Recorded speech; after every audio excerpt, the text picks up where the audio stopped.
Sabemos quais são os tipos de amostra, né? É importante a gente saber quantas amostras eu posso ter e qual o tamanho de amostra, como eu calculo o tamanho da amostra, né? Então, primeiro vamos ver aí qual o número de amostras possíveis de uma população. Então, eu vou ter duas situações. Se eu estou extraindo essa amostra de uma população com reposição, ou seja, todo elemento que eu sorteio dessa população eu coloco de volta na população, o total de amostras de tamanho nzinho vai ser nzão elevado a nzinho. Então, é muita amostra diferente, tá? Eu vou ter nzão elevado a nzinho, amostras de tamanho nzinho diferentes, tá? Então, é impossível que no mesmo conjunto, né, se esse n é grande o suficiente, é praticamente impossível de que duas pessoas, escolhendo aleatoriamente essa amostra, sorteiem a mesma amostra, tá? Os mesmos elementos da amostra, porque eu tenho muitas opções de amostra. Nzão elevado a nzinho, amostras diferentes de tamanho n. São todas as possibilidades que eu tenho numa extração com reposição. Agora, se a extração for sem reposição, cada elemento amostrado não vai voltar para a população. Então, o total de amostras de tamanho nzinho vai ser combinação de nzão a nzinho, tá? Então, eu tenho combinação de nzão a nzinho, amostras diferentes de tamanho nzinho. Ainda assim, é muita amostra também, né? Pensa na população do Rio de Janeiro. O estado do Rio tem 8 milhões de habitantes, né? Olha quantas amostras possíveis eu posso ter de tamanho, 2.000, 3.000, 4.000, né? É muita amostra, tá bom? E agora, o objetivo agora, então, é saber calcular como que eu decido, então, qual o tamanho dessa amostra, né? Quantos elementos eu vou querer sortear dentro de uma população. Então, o tamanho da amostra vai ser dado por nzinho, que é o tamanho da amostra, vai ser igual a nzão vezes n0, mais nzão mais n0, onde nzão é o tamanho da população, n é o tamanho da amostra que eu quero, tá? Esse termo n0, ele vai ser dado por essa expressão. n0 é igual a 1 sobre epsilon ao quadrado, tá? Onde esse n0 a gente chama de primeira estimativa do tamanho da amostra. Você vê, eu calculo ele primeiro para depois jogar esse n0 aqui. Então, é o primeiro valor que eu calculo. Por isso que a gente chama de estimativa inicial do tamanho da amostra. E essa estimativa depende só desse epsilon zero, tá? Que é algo pré-definido. É o que a gente chama de erro amostral tolerável. Então, eu vou inicialmente definir qual é o erro amostral tolerável para aquele problema, tá? Repara que esse erro amostral é diferente de desvio padrão. É diferente do desvio padrão, é diferente de margem de erro, que a gente vai falar mais para frente, tá? Esse é o erro inerente à amostra. Então, quando eu começar o meu processo de amostragem, eu vou definir a priori qual é o meu erro inerente da amostra, tá? A minha amostra já vai começar contando com esse erro, com essa chance de não retratar o que está acontecendo na realidade, tá? Como todo erro, é indicado que esse erro não ultrapasse 10%. Qualquer tipo de erro acima de 10%, seja ele margem de erro, desvio padrão ou erro amostral, o coeficiente de variação, né? Acima de 10% não é indicado usar, esse estudo já perde a credibilidade estatística, tá? Mas esse erro é algo definido antes de começar o processo de amostragem. Então, eu defino qual é o meu erro amostral tolerável, calculo a minha estimativa inicial da amostra, que é uma variável que depende só desse erro, na verdade, e vou pegar esse n0, jogo na minha expressão para aí sim calcular o tamanho da amostra. Tá certo? Se o número de elementos da população n0 for muito grande, a primeira aproximação vai ser suficiente, tá? Então, se nzão aqui for muito grande e tender a infinito, o que vai acontecer? Essa expressão aqui, nzão vezes n0, e eu vou ter essa outra expressão também, nzão mais n0. Mas se nzão é muito maior do que N0, mas muito mesmo, o N0 acaba sumindo. E isso aqui vai tender para o próprio N0, cortando N0 em cima com N0 embaixo, Nzão em cima com Nzão embaixo, vai dar o N tende para N0. Então, quanto maior a minha amostra, quanto maior a minha população, tá?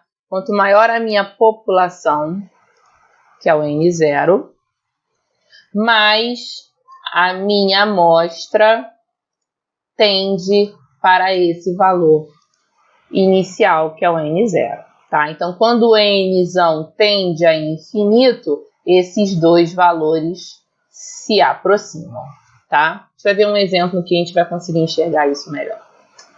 Então, vamos ver o nosso primeiro exemplo, tá? Quero calcular o tamanho da amostra. Então, peguei esse problema. Eu tenho uma empresa com 2.000 colaboradores, né, funcionários, e deseja-se fazer uma pesquisa de satisfação entre esses funcionários.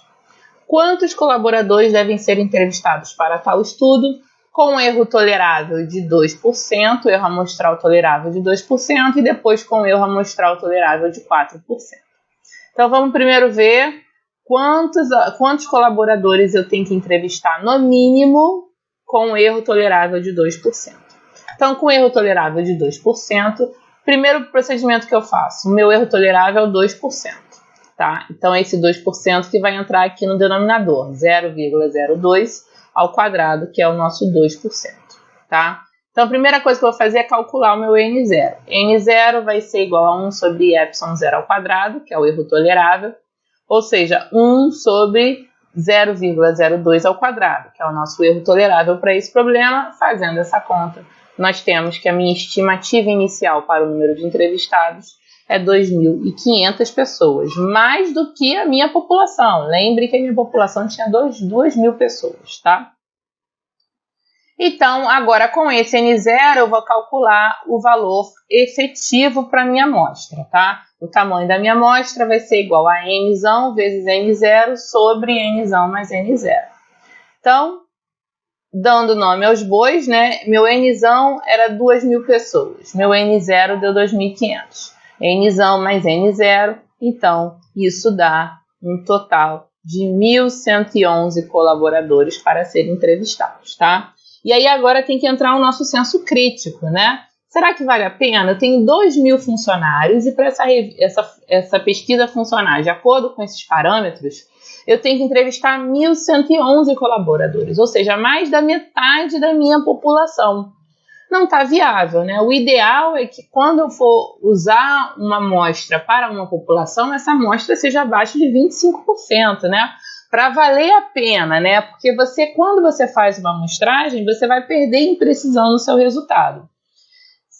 Para você compensar essa perda de precisão no seu resultado, você tem que compensar fazendo isso, perdendo pouco tempo fazendo isso, né? Então, quanto menos amostras, mais indicado, né? Não faz sentido eu amostrar, se eu for entrevistar quase todo mundo, entrevista todo mundo de uma vez, tá? O ideal é que uma amostra fique abaixo de 25% da minha população, então esse aí não tá legal. Então vamos para o item B. Agora eu vou trabalhar com 4% de erro tolerável, tá? Então, mesmo procedimento. Vou calcular meu N0, que é 1 sobre esse erro amostral tolerável, que no nosso caso aqui é 4%. Então, ficou 0,04 ao quadrado. Quando eu faço 1 sobre esse valor, vai dar 625. Melhorou um pouco, né? Lembrando que eu tenho 2.000 colaboradores. Agora eu vou calcular o tamanho da minha amostra efetivo, tá? O que eu vou ter que ter para um erro tolerável de 4%. Então, Nzão vezes N0 sobre Nzão mais N0. Dando nome aos bois, vou ter o Nzão vezes N0 mais Nzão sobre Nzão mais N0, que dá 476,19. Lembrando que são pessoas, são colaboradores, então não existe 0,19 pessoas, né?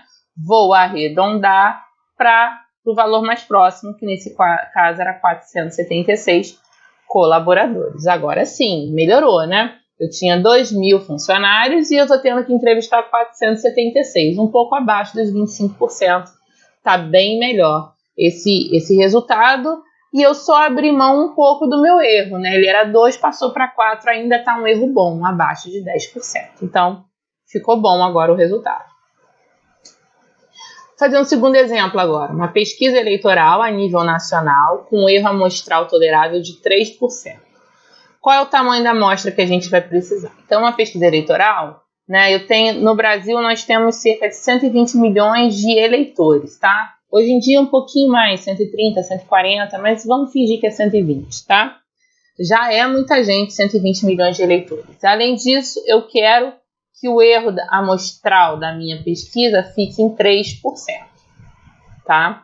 Então, primeiro passo, vou calcular meu N0. N0 vai ser 1 sobre epsilon ao quadrado. Meu epsilon é 3%, então 1 sobre 0,03 ao quadrado. Fazendo esse cálculo, dá 1.111 pessoas para entrevistar, tá? Para fazer a pesquisa de intenção de voto. Com esse resultado, vamos calcular o tamanho da amostra efetiva. N vai ser igual a Nzão vezes N0 sobre Nzão mais N0. Substituindo esses valores, nós temos essa expressão, tá? Então, olhando essa expressão, o que a gente tem, né? Repara que eu tenho 120 milhões, que é o meu Nzão, vezes o meu N0, sobre 120 milhões mais N0. Repara como esse 1.111, ele é tão pequeno que ele some na dimensão dos 120 milhões, né? Quando eu somo os dois, a diferença é muito pouco. Tão pouco que é praticamente esse valor aqui vai ser praticamente igual a esse valor aqui. Então, quando eu faço a divisão desses dois valores, é quase que o de cima cortando com o de baixo. É quase, tá? Se você for conferir na calculadora, dá 1.111,111111, ou seja, praticamente 1.111. Praticamente não, arredondando, 1.111 eleitores, tá? Então, repara que para esse caso, como a minha amostra era muito grande, o N0 é muito... Os dois tendem para o mesmo valor, tá? O N tende para o valor que eu tinha inicialmente, N0. Então, quando a população é muito grande, a gente nem calcula a segunda parte. A gente fica no N0 mesmo, que já dá uma ótima estimativa do tamanho da amostra.